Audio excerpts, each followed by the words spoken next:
The fight for universal gender equality isn't over yet. More than 150 countries still have at least one law on the book that restricts women's opportunities. That's more than 8 of every 10 countries. Some of these laws are pretty staggering. 18 countries give their husband the right to ban their wife from working.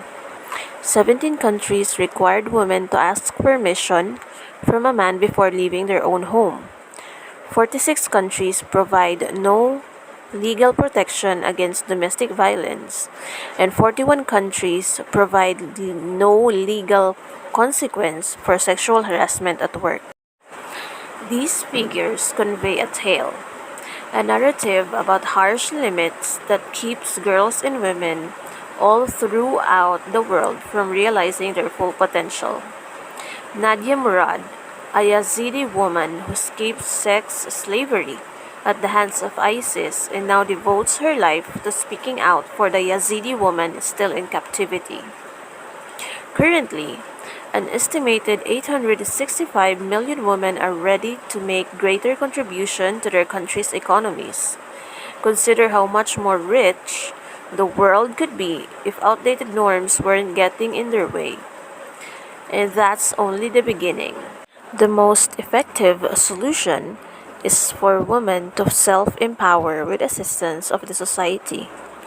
Domestic violence and discrimination has to stop. When girls and women are given the opportunity they deserve, the whole society improves in terms of health, education, and sustainability. When the international community treats women equally, everyone benefits. Let's work together to make that world a reality. There have never been so many people on the planet as there are now.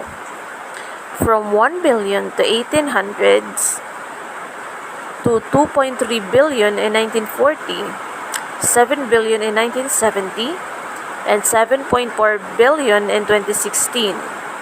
Our population has exploded. What can we expect for the next century? Given the world's population has expanded 4 times in the last century, what does the future hold for us in terms of population growth?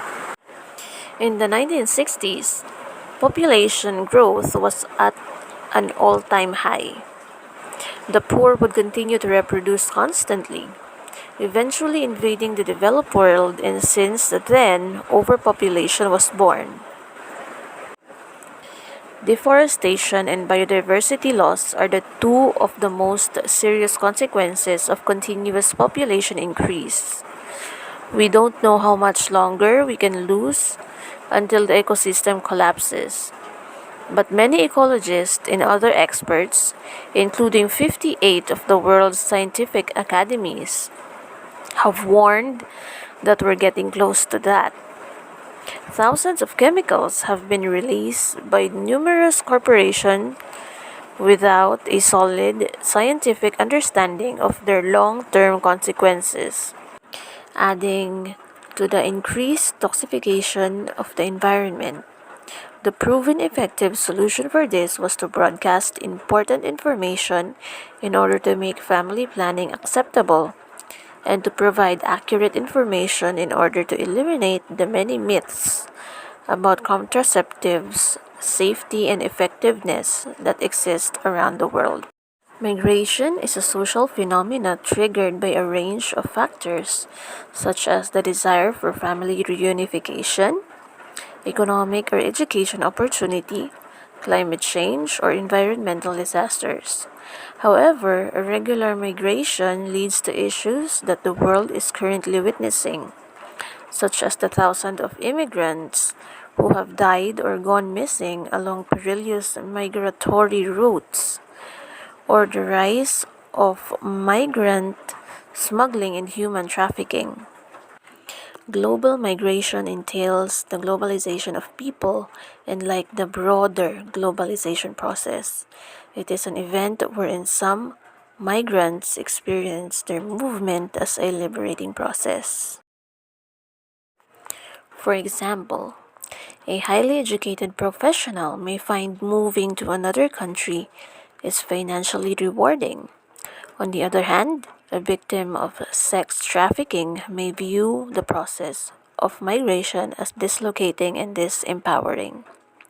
Many governments are looking to border control as a solution to the growing number of undocumented immigrant movements, blocking ports of entry to stop migration. Countries should encourage stability, education, and employment opportunities, as well as lessen the motivations of forced migration, particularly by promoting resilience, allowing people to choose whether to stay or to migrate.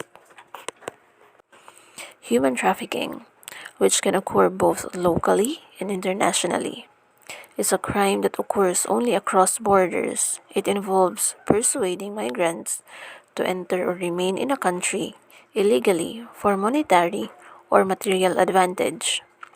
Smugglers profit from migrants' desire to enter a country and lack of legal documentation. Governments are required by international law to prosecute migrant smugglers, but not those who are smuggled. As a response to this horrible crime of human trafficking, the government has been implementing laws that protect victims and punish traffickers. Making such a law aids in the prevention of this crime. People are speaking out, communities are emerging, global networks are establishing, and governments are responding to the united message that human trafficking must be ended.